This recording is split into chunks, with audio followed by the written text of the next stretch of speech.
Second कितनी पास हो रही होती हैं ये आपने नोट करना है। अब जरा इसमें आप गौर करें।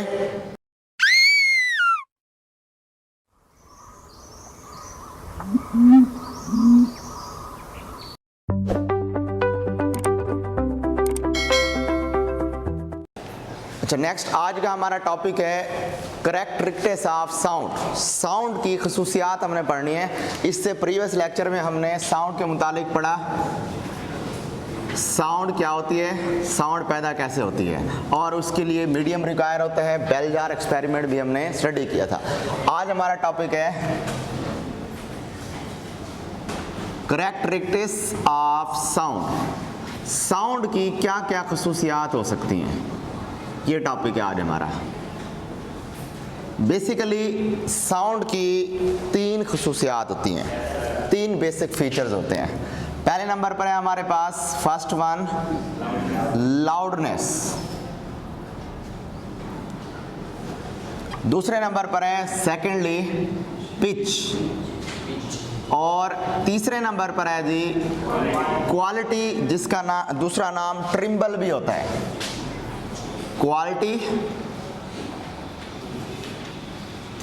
Quality or it is also known as timbre. हमने इन तीन करैक्टरिस्टिक्स को डिटेल में समझना है कि तीनों करैक्टरिस्टिक्स होती क्या है, इन तीनों का बेसिक फीचर क्या होता है। सबसे पहले इन तीनों को डिफाइन कर लेते हैं। इन तीनों की सिंपल सी डेफिनेशन है। पहले नंबर पर लाउडनेस। लाउडनेस साउंड की वो खुसूसियत है जो एक भारी और बारीक आवाज में फर्क कर सके। पिच वो है, पहले पिच की अगर बात करें, द क्वालिटी ऑफ साउंड या the characteristics of sound by which we can differentiate between shrill and grave.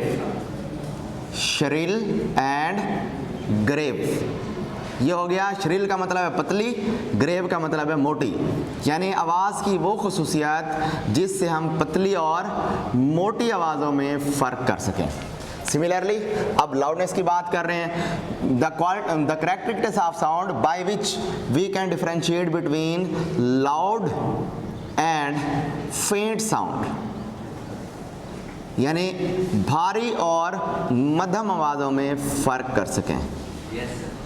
ये हमारी दो बेसिक सी डेफिनेशन है और वेरी वेरी इंपॉर्टेंट डेफिनेशन है with respect to MCQ, with respect to short question और with respect to long question भी। ये बहुत अहम क्वेश्चन है। सिमिलरली क्वालिटी की बात करें या ट्रिम्बल की बात करें, ट्रिम्बल में होगा कि दो साउंड्स लें, टू साउंड्स जिनकी लाउडनेस भी सेम है, उनकी पिच भी सेम है, दोनों चीज़ें सेम है। चाहे हम लें लाउडनेस, चाहे हम लें पिच, दोनों चीज़ें सेम है। दोनों चीज़ें सेम होने के बावजूद भी हम उन साउंड में फ़र्क कर सकते हैं जिस करैक्टरिस्टिक्स की वजह से वो क्या होगी, क्वालिटी कहलाएगी। और उसमें जो बेसिक फीचर होगा वो होगा साउंड की वेव को ऑब्जर्व करना।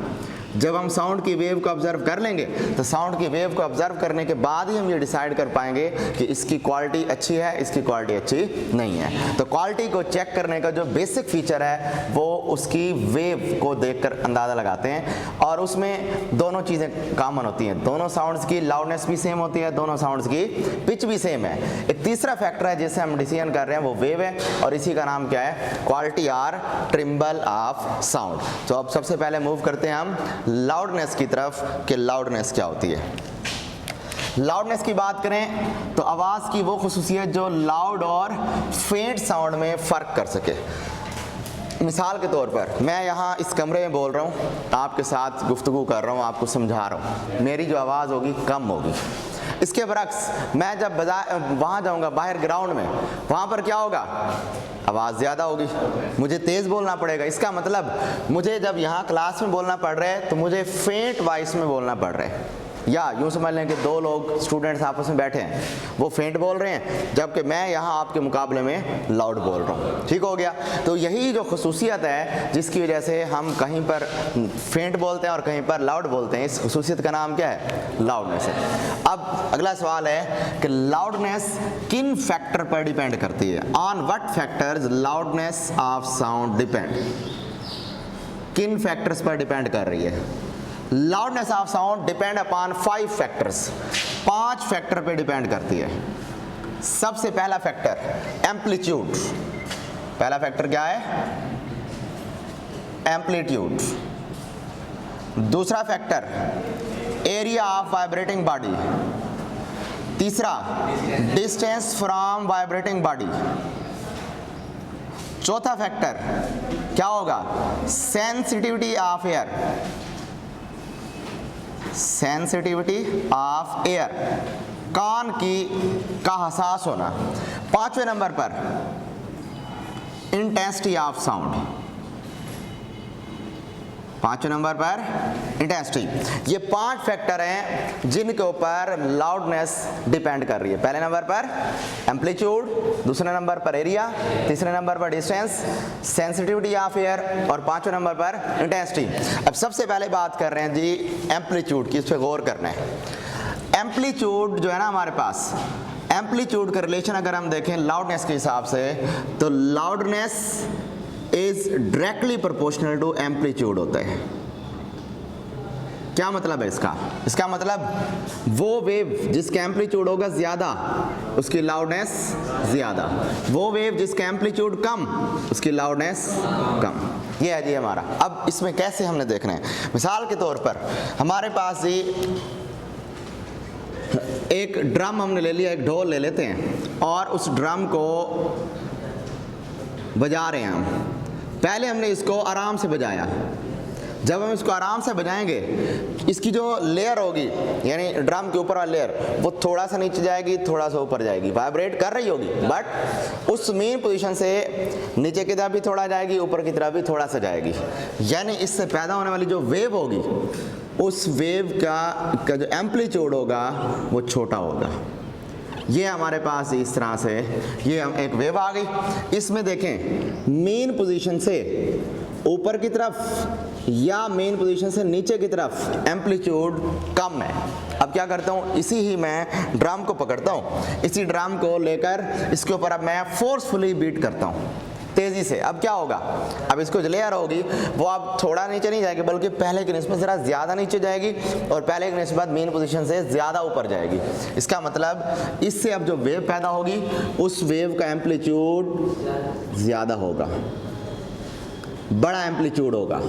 तो यहां से ये बात क्लियर हो गई कि आप ऐसी वेव जिसका एम्पलीट्यूड होगा ज्यादा, उसकी जो लाउडनेस होगी वो क्या होगी, ज्यादा। तो मैं अब इन दोनों में कह सकता हूं, इन दोनों कंपैरिजन में, कि ये हमारे पास लार्ज एम्पलीट्यूड जिसका होगा वो लाउड होगी, लाउड साउंड होगी, जबकि वो जिसका एम्पलीट्यूड कम है वो क्या होगी, फेंट साउंड होगी।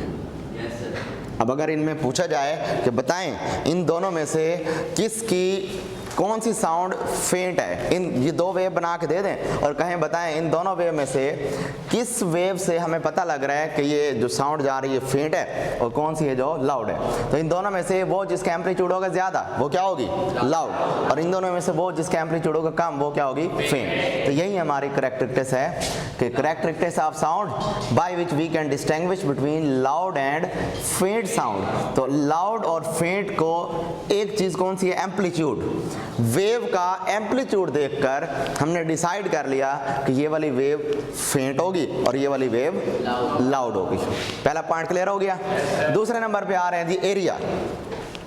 एरिया पे क्या इसकी डिपेंडेंसी है, लाउडनेस एरिया से भी डायरेक्ट रिलेशन रखती है। इसका क्या मतलब होगा, इसका मतलब ये होगा कि एरिया ज्यादा लाउडनेस ज्यादा, एरिया कम लाउडनेस कम। मिसाल के तौर पर अब हम दो इस तरह के वो ले रहे हैं, ड्रम ले रहे हैं, इस तरह दो इस तरह के ढोल ले लेते हैं। एक है जिसका एरिया है कम और दूसरा जिसका एरिया ज्यादा। इस वाइब्रेटिंग बॉडी का एरिया एक का ज्यादा कर रहे हैं, एक का कम कर रहे हैं। इसकी मिसाल लें, शादियों में जो बैंड वाले आए होते हैं, दो किस्म के उनके पास ढोल वाले होते हैं। एक वो जिसके पास ज्यादा बड़े एरिया वाला ढोल होता है, बड़े वाला, और एक के पास छोटे वाला होता है। दोनों कंपैरिजन में देखें, जब बड़े वाला बज रहा होता है उसकी वॉइस ज्यादा होती है, एरिया ज्यादा, तो जबकि छोटे वाला बजता है उसकी वो फेंट होता है, लाउडनेस कम होती है। तो यहाँ से पता लगा कि जितना एरिया होगा ज़्यादा, ये इस जगह का एरिया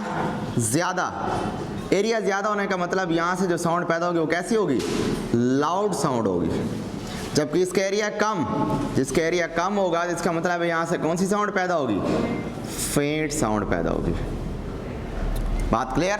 तो दूसरा पॉइंट भी ये समझ आ गया कि वाइब्रेटिंग बॉडी का एरिया कम या ज़्यादा होने का मतलब क्या है कि यहाँ से हमें लाउडनेस भी कम या ज़्यादा मिलती है, या तो फेंट या फिर लाउड साउंड यहाँ से हमें ऑब्जर्व होती है। उसके बाद थर्ड पैरामीटर है जिस पर क्या चीज़ डिपेंड कर रही है, लाउडनेस, वो है डिस्टेंस लाउडनेस के इन्वर्सली होते हैं, डिस्टेंस लाउडनेस के इन्वर्सली।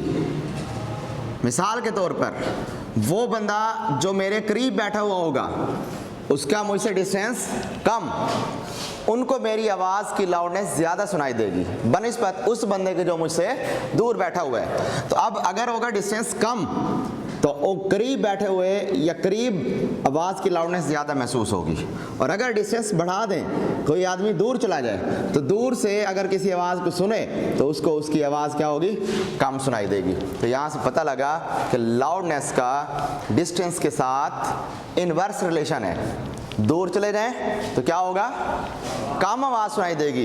इसका मतलब ये हुआ कि अब अगर यूँ सवाल कर लिया जाए कि बताएं जी दो लोग हैं, यहाँ से सोर्स ऑफ साउंड है, साउंड का सोर्स यहाँ पे पड़ा हुआ है, यहाँ से जी आवाज़ पैदा हो रही है। अब बताएं ये जो आवाज़ पैदा हो रही है इस आवाज़ को एक करीब ठहरा हुआ आदमी सुन रहा है और एक दूर ठहरा हुआ आदमी सुन रहे हैं। बताएं इन दोनों में से किसको आवाज़ फेंट सुनाई देगी और किसको लाउड सुनाई देगी? तो क्या कहेंगे आप, वो जो करीब ठहरा होगा उसको लाउड वॉइस सुनाई देगी और वो जो दूर ठहरा होगा उसको फेंट सुनाई देगी।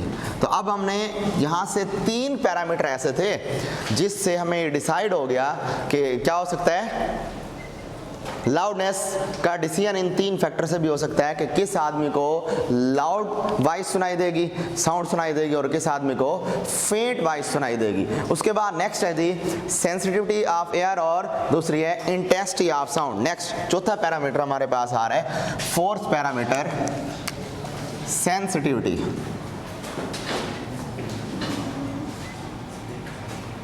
अब इस सेंसिटिविटी ऑफ एयर से क्या मुराद है? अब ये चीज़ सबसे अहम है आवाज़ को सुनने में, चाहे वो लाउडनेस है, चाहे वो पिच है, चाहे वो क्वालिटी है। अगर तो एक कान सही तरह आवाज़ सुन ही नहीं सकता, एक बंदा तेज़ बोलता रहे, हल्का बोलता रहे, कोई फ़र्क पड़ेगा नहीं। इसका मतलब ये है कि लाउडनेस कान की हसासियत पे भी डिपेंड करती है। मतलब कि जितना ज़्यादा सेंसिटिव होगा, इसको सिंपली यूँ कह सकते हैं कि लाउडनेस कब ज़्यादा होगी, जब सेंसिटिविटी ऑफ एयर, यानी ऐसा आदमी जिसका कान ज़्यादा हसास है, आवाज़ को ज़्यादा महसूस कर सकता है, सुन सकता है, हल्की सी भी आवाज़ से सुन सकता है, जिसकी सेंसिटिविटी जिसके कान की ज़्यादा उसके लाउडनेस ज़्यादा, और जिसकी कान की हसासियत होगी कम, जैसे बहरे लोग वगैरह होते हैं, तो उनकी आवाज़ को सुनने की अहलियत भी कम। इसका मतलब ये हुआ कि वो जो आवाज़ सुनेंगे उसकी लाउडनेस भी कम होगी। तो ये हो गया हमारे पास 4th फैक्टर। 5th फैक्टर क्या है हमारे पास? 5वां फैक्टर है इंटेंसिटी। लाउडनेस इंटेंसिटी पर भी डिपेंड कर रही है, याद रखिएगा। ये आपकी बुक में नहीं लिखा हुआ इस टॉपिक में, बल्कि ये लिखा हुआ है आगे एक टॉपिक आएगा साउंड इंटेंसिटी लेवल। तो उसी चीज़ को फिर एमसीक्यू जब वहाँ से बनाते हैं तो इसलिए मैं डायरेक्ट ही यहाँ लाउडनेस के जितने पैरामीटर हैं सारे मैं यहीं पे लिख रहा हूँ। तो loudness also directly proportional to intensity, किस पर डिपेंड कर रहा है? इंटेंसिटी। मिसाल के तौर पर अब ये इंटेंसिटी क्या होती है? इंटेंसिटी होती है कि फ़र्ज़ कर लिया कि ये हमारे पास एक क्रॉस सेक्शनल एरिया है, इसको अभी टू द पॉइंट हम इंटेंसिटी पढ़ रहे हैं, तो आगे जो हमारा अगला टॉपिक आएगा इंटेंसिटी को डिटेल में देखेंगे। फर्ज करें जी कि यहाँ पर एक आदमी, दो लोग हैं जी। अब ये बड़ा इंटरेस्टिंग है, इसको आगे एक ये वाला पिच वाला पोर्शन आएगा ना, तब भी इसको हम पढ़ेंगे। इंटेंसिटी से मुराद क्या है? फर्ज करें यहाँ साउंड सोर्स है जहाँ से साउंड पैदा हो रही है और ये वॉइस जा रही है, साउंड की वेव जा रही है इधर से, और जो इस पर्टिकुलर यूनिट एरिया में से पास हो रही है। सिमिलरली ये भी साउंड की वॉइस है, वेव है, साउंड वेव, जो कि यहाँ से जा रही है और इस पर्टिकुलर यूनिट एरिया जो परपेंडिकुलरली पड़ा हुआ है इसके सामने, इसमें से पास हो रही है। क्लियर? दोनों केसेस में, वहाँ भी और इधर भी। अब मुझे ये बताएं, इन दोनों में से, यहाँ एक आदमी ठहरा ऑब्जर्व कर रहे हैं इस जगह पे, इन दोनों में से मुझे बताएं कि ये ठहरा हुआ आदमी इन दोनों वेव में से किस वेव के बारे ऑब्जर्व करेगा कि वो पर्टिकुलर पॉइंट में से 1 सेकंड में ज़्यादा वेव पास हो रही हैं? बताएं। नीचे वाली। क्यों? क्योंकि ये देखें, इसकी एक वेव यहाँ जाके कंप्लीट हो रही है, जबकि इसकी एक वेव इधर कंप्लीट हो चुकी है। इसका मतलब ये हुआ कि जहाँ इसकी एक वेव कंप्लीट हुई है वहाँ इसकी कितनी हो चुकी हैं? 2, 3 के लगभग, तकरीबन 3 वेव। इसका मतलब ये हुआ कि जो नीचे वाली, अगर इनका कंपैरिजन करें, जब ये आदमी ऑब्जर्व कर रहा होगा, तो ऊपर वाली वेव अगर इस यूनिट एरिया में से 1 सेकंड में 1 पास हुई है, तो उसी दौरान नीचे वाली वेव कितनी पास हो जाएंगी? 3 पास हो जाएंगी। तो पता लगा कि इसी पर्टिकुलर यूनिट एरिया में से जो वेव जितने उस टाइम में ज़्यादा पास हो रही हैं, इसका मतलब वो ज़्यादा एनर्जी लेके जा रही हैं। तो किसी क्रॉस सेक्शनल एरिया में से पर्टिकुलर टाइम में जितनी ज़्यादा एनर्जी गुजरेगी, इसका मतलब है उसकी इंटेंसिटी भी उतनी ज़्यादा होगी। इंटेंस का मतलब है किसी जगह पर उसकी शिद्दत बढ़ा देना, उसकी क्वांटिटी बढ़ा देना, मिकदार को बढ़ा देना। मिसाल के तौर पर आपने कभी ऑब्जर्व किया होगा, इसकी कॉमन एग्जांपल दे रहा हूँ। सूरज की रोशनी हमारे ऊपर आ रही है, सूरज के सामने आप पेज रख लें, उसको कुछ नहीं होगा। अब क्या करें? उसके आगे आप शीशा रख दें छोटा, क्या होगा? कुछ वक्त के बाद पेज जल जाएगा। क्यों? क्योंकि आपने सूरज की रोशनी पड़ रही थी, वैसे ही आपने क्या काम किया? सूरज की रोशनी जो उस लेंस पे पड़ रही थी, वो लेंस रख के, लेंस की खसूसियत ये है, कन्वर्जिंग लेंस, कन्वेक्स लेंस, उसकी खसूसियत ये है कि आने वाली लाइट रेज को एक जगह पे मिला देते हैं। आपने उस साउंड वेव, उसकी जो लाइट वेव हैं, लाइट वेव्स को जो कि ज़्यादा एरिया पे पास हो रही थी, वो आपने उससे कन्वर्ज करा के पेज के थोड़े से एरिया पर फॉल करा दी। क्या मतलब, क्या कर लिया आपने? थोड़े से रीजन में ज़्यादा लाइट वेव पास करा दी। इसका मतलब वहाँ पे आपने इंटेंसिटी बढ़ा दी है। समझ आ गई? तो शिद्दत से क्या मुराद है? किसी जगह उसकी क्वांटिटी बढ़ा देना। तो अब जहाँ साउंड की इंटेंसिटी होगी ज़्यादा, इन दोनों में एग्जाम्पल में देख लें, इसकी इंटेंसिटी है ज़्यादा, तो हम क्या कहेंगे? इस वेव की लाउडनेस भी ज़्यादा है। इसकी वेव की इंटेंसिटी है कम, इस वेव की लाउडनेस भी कम है। ये इनका भी आपस में रिलेशन आ गया। बात क्लियर? तो ये हो गई वो फैक्टर जिनके ऊपर साउंड वेव क्या कर, ये लाउडनेस क्या कर रही है? डिपेंड। एक और पॉइंट आता है, बड़ा इंटरेस्टिंग और अहम पॉइंट। इंटेंसिटी का सेंसिटिविटी के साथ क्या ताल्लुक है? क्या इंटेंसिटी सेंसिटिविटी पे डिपेंड करती है? नहीं करती। क्यों? चाहे एक आदमी बहरा है, वो नहीं सुन सकता, उसके कान में से कम वॉइस पास कराएं, कम इंटेंसिटी वाली वेव पास कराएं, साउंड पास कराएं, या उसको किसी ऐसी जगह ले जाएं जहां बहुत ज़्यादा शोर है, क्या उसको कोई फ़र्क पड़ना है? नहीं पड़ना। इसका मतलब ये हुआ कि इंटेंसिटी आप चाहे बढ़ाएं चाहे कम करें, लाउडनेस कम या ज़्यादा हो सकती है, बट कान की जो हसासियत है उस पे, वो अगर उस पे डिपेंड नहीं कर रही। तो इसका मतलब ये हुआ कि intensity of sound does not depend upon intensity of air, ये सेंसिटिविटी ऑफ एयर। ये बात आपने माइंड में रखनी है। इसके ऊपर डिपेंडेंसी नहीं है, बल्कि किस पे?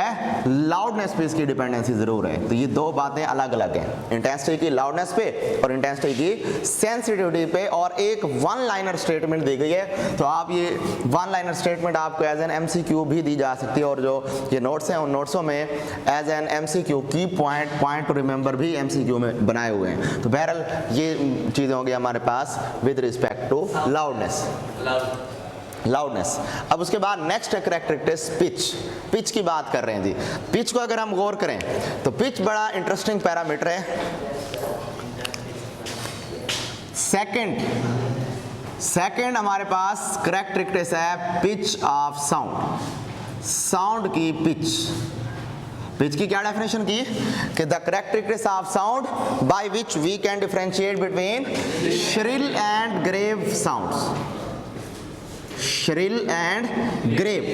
अब मुझे ये बताएं, श्रिल का मतलब पतली। पतली आवाजें किस किस की हो सकती हैं?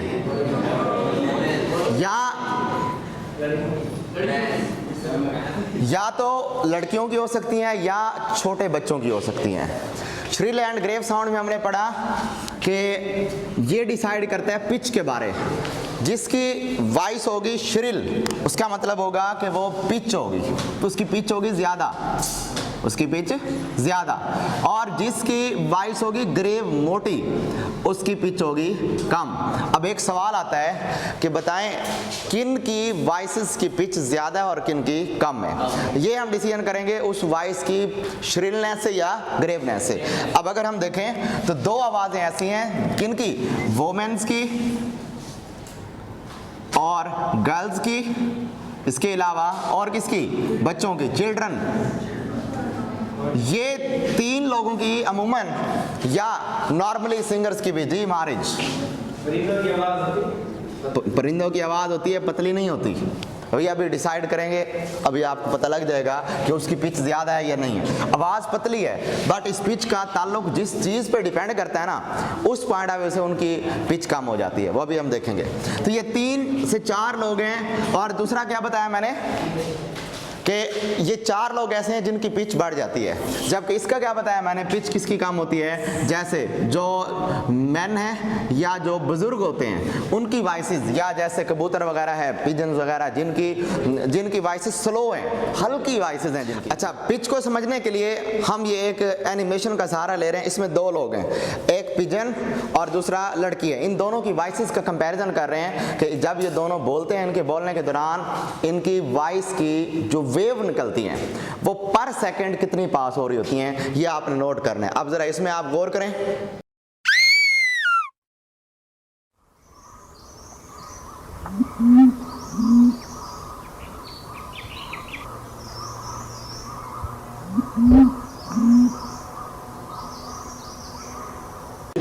क्या ऑब्जर्व किया आपने यहाँ जी? बस जितना इसकी आवाज़ थी उतनी आई है। क्या ऑब्जर्व किया? खैर, कम टू द पॉइंट। यहाँ ऑब्जर्व आपने क्या किया, गौर करें। ऑब्जर्व ये किया कि लड़की की आवाज़ में क्या था, वेव ज़्यादा थी, जबकि उसकी परिंदे की आवाज़ में वेव्स नंबर ऑफ किसी एक पॉइंट में से कम पास हो रही थी। मिसाल के तौर पर ये मैं एक ग्राफ बना रहा हूँ विद रिस्पेक्ट टू टाइम, किसका, लड़की की आवाज़ का। तो इसकी आवाज़ में ऑब्जर्व करें कि यहाँ से जो साउंड जा रही है ना, वो पर सेकंड किसी एक पॉइंट से नंबर ऑफ वेव्स ज़्यादा पास हुई हैं। तो हमने पढ़ा हुआ है कि number of waves passing through a point in 1 second is known as frequency. इसका मतलब हम कह सकते हैं कि ये जो हमारे पास लड़की की वॉइस है, इसकी फ्रीक्वेंसी ज़्यादा है बनिस्बत किसकी वॉइस के, पिजन की वॉइस से।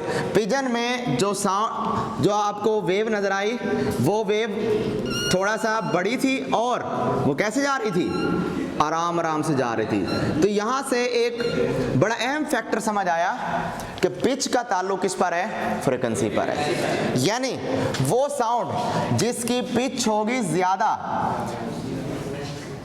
जिसकी फ्रीक्वेंसी होगी ज़्यादा, उसकी पिच ज़्यादा, और वो साउंड जिसकी फ्रीक्वेंसी होगी कम, उसकी पिच कम। अभी अब मारी जी ने सवाल किया था कि जो ये हमारे पास परिंदे वगैरह हैं, इनकी वॉइस की जो पिच है वो ज़्यादा होती है, सुरीली पतली है, श्रिल आप समझ रहे थे। बट यहाँ जो हमने फैक्टर देखा ना, पिच, वो डिपेंड किस पे कर रहा है, फ्रीक्वेंसी पे। अब वो आवाज़ जिसके वो साउंड निकल रही है, उसकी वेव किसी पर्टिकुलर पॉइंट में से 1 सेकंड में से कम पास होंगी, उसकी पिच कम, जबकि वो वॉइस जो किसी पॉइंट में से जिसकी वेव पास हो 1 सेकंड में ज़्यादा पास हो तो उसकी पिच ज़्यादा होगी। अमूमन वुमेन, गर्ल्स, चिल्ड्रन और सिंगर्स की जो वॉइसेस होती हैं ये 1 सेकंड में से ज़्यादा पास हो रही होती हैं, जिस वजह से हम कहते हैं कि इनकी वॉइसेस श्रिल और इनकी पिच ज़्यादा, जबकि मैन की या जैसे परिंदों वगैरह की अभी हमने एग्जांपल ली थी उनकी वॉइसेस कम थी। समझ आ गई? उनकी पिच कम थी चूँकि पर्टिकुलर पॉइंट में से 1 सेकंड में से नंबर ऑफ वेव्स कम पास हो रही थी। अब नेक्स्ट हमारे पास अगला पैरामीटर है जी क्वालिटी। अब हम क्वालिटी को अंडरस्टैंड कर रहे हैं जी।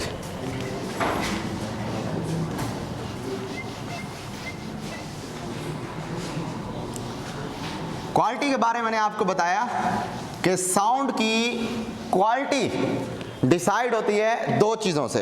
अगर साउंड की क्वालिटी की डेफिनेशन की बात करें, डेफिनेशन क्या पढ़ी हमने? क्वालिटी ऑफ अ साउंड ये है कि 2 एक जैसी साउंड जिनकी लाउडनेस और पिच एक जैसी हो, उसके बावजूद भी हम उनमें फ़र्क कर सकते हैं, और फ़र्क किसकी वजह से है? वेव की वजह से है। मिसाल के तौर पर आप एक कमरे के बाहर ठहरे हुए हैं और कमरे में 2, एक पियानो और दूसरा वायलिन, ये दोनों बज रहे हैं, दोनों की ऑलमोस्ट लाउडनेस और पिच बराबर होती है। उसके बावजूद भी आप कह देते हैं कि यहाँ 2 मुख्तलिफ किस्म के इंस्ट्रूमेंट्स चल रहे हैं, या उनको अगर हम कंबाइन करके चलाएं फिर भी आप कह सकेंगे, या अलग अलग करके चलाएं फिर भी कह सकेंगे। तो अभी मैं आपको कुछ वॉइसेस सुना रहा हूँ, इन वॉइसेस को आप सुनिएगा, फिर आप अंदाज़ा कीजिएगा कि क्या आप आवाज़ की क्वालिटी में फ़र्क कर सकते हैं या नहीं कर सकते। इन दोनों वॉइसेस की पिच और लाउडनेस दोनों ऑलमोस्ट सेम है।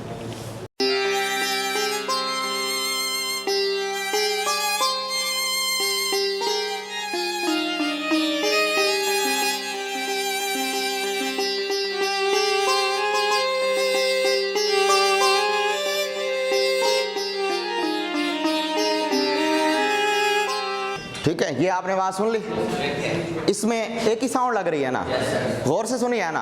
अब सुनिएगा, अब इस साउंड को आपने सुनना है इस तरह कि अगर हम 2 मुख्तलिफ इंस्ट्रूमेंट की आवाज़ें थी जो हमने इकट्ठे चलाई हैं, अब हम क्या कर रहे हैं, इसको अलग अलग करके, जो जिन 2 मुख्तलिफ इंस्ट्रूमेंट की थी उनके नाम है हमारे पास, एक वायलिन है और दूसरा ये स्टार है। इन दोनों की वॉइसेस को हमने क्या करना है, अब ऑब्जर्व करना है, क्या ये दोनों वॉइसेस उसमें कंबाइन चल रही थी या अलग अलग थी, ये देखना है अब आपने।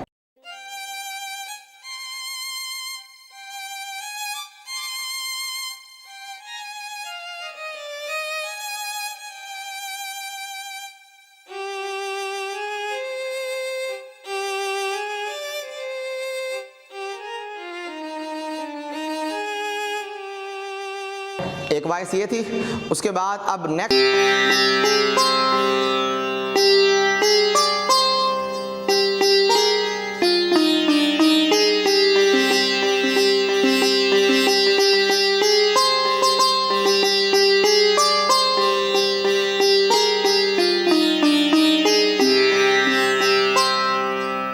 क्या ऑब्जर्व किया आपने यहाँ से कि दोनों की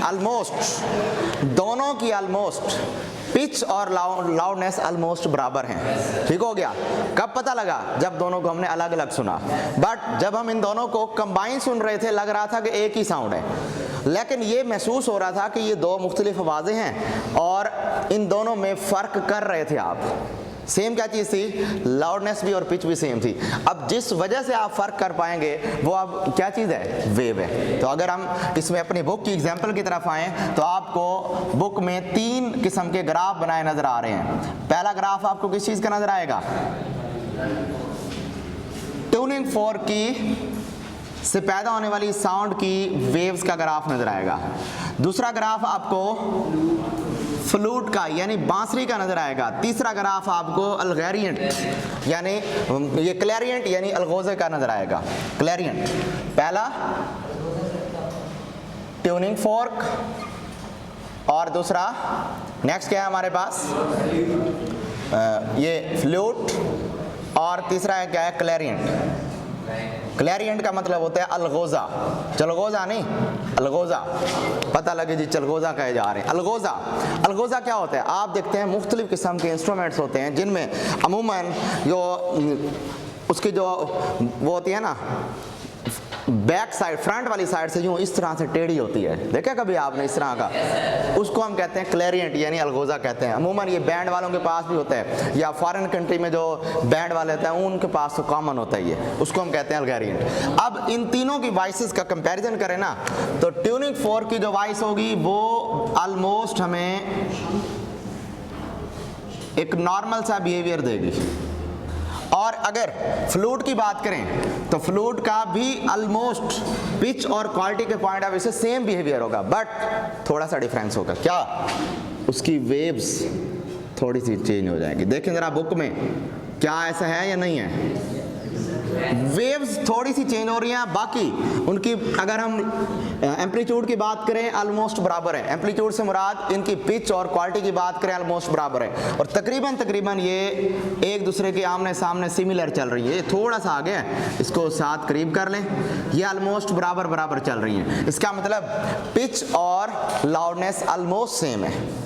एक चीज़ है जिसकी वजह से हम फर्क कर पा रहे हैं, मैं इसको छुपा देता हूँ। मैं कहता हूँ बताएं क्या ये एक ही चीज़ की वॉइस है? आप कहेंगे नहीं, इसकी वेव से नज़र आ रहा है कि ये किसी और चीज़ की वॉइस है, इसकी वेव से नज़र आ रही है किसी और चीज़ की वॉइस है। तो यही वेव ही है जिसने डिसाइड किया कि ये दो मुख्तलिफ इंस्ट्रूमेंट्स की वॉइसेज हैं, और इसी चीज़ की पहचान किससे हो रही है? क्वालिटी से, और इसी को ही क्वालिटी ऑफ साउंड कहते हैं। सुनने में तो वैसे डिफरेंस नज़र आ रहा होता है कि भाई इसकी क्वालिटी जो है लाउडनेस और पिच मुख्तलिफ होने की वजह से भी हमें लग रहा है कि ये दो मुख्तलिफ वॉइसेज हैं, जैसे भी मैंने आपको दो वॉइसेज सुनाई। बट अब देखने के पॉइंट ऑफ व्यू से कैसे आपने देखा, उनकी वेव्स को देखकर अंदाज़ा लगा सके आप कि इसकी वॉइसेज, उनकी ये दो मुख्तलिफ किस्म के ऑब्जेक्ट्स की वॉइसेज हैं। सिमिलरली क्लैरिनेट की बात करें तो क्लैरिनेट की वॉइस भी ऑलमोस्ट मिलती जुलती इस तरह से होगी, बट क्या होगा? शेप डिफरेंट होगी। तो ये तीनों मुख्तलिफ किस्म की वॉइसेज हैं, और अब जो बुक में आपकी वॉइसेज ये वेव्स बनाई गई हैं, मैंने जो वेव्स बनाई इनसे थोड़ा सा मुख्तलिफ होंगी। तो याद रखें हर मरतबा इनकी जो वेव्स होंगी वो एक जैसी नहीं बनती। ट्यूनिंग फोर्क की वेव कुछ और बन सकती है, क्योंकि इसमें डिपेंड करता है कि आपके पास ट्यूनिंग फोर्क किस तरह का है। फ्लूट की वेव भी आपके पास ऐसी या जैसी बुक में बन सकती है। क्यों? क्योंकि ये डिपेंड कर रहा होता है कि ये जो फ्लूट है, बांसुरी आपके पास किस किस्म की बांसुरी है। आपके पास प्लास्टिक वाली है या आयरन वाली है, ये कौन सी है? ये छोटी बांसुरी है जो प्रोफेशनल है वो है। ये इस तरह ये क्लैरिनेट है, इसकी भी वॉइस। बट कॉमन चीज़ क्या होगी?